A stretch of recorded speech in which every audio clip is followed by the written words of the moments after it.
Hello Google Messages user, let's see how to recover deleted message on Google Messages. Open your Google Messages app.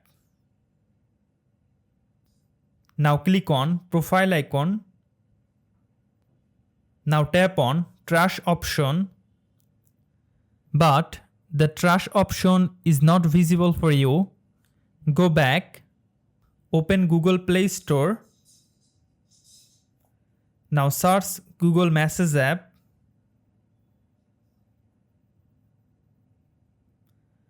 Go to Google Messages app. Now scroll down. From here, please join Google Messages beta program so that you get trash option in Google Messages. Now scroll up. Now update your Google Messages app. After complete the update process, you can get the trash option in Google Messages app. Now from here, you can restore deleted Google Messages before 30 days from the deletion date.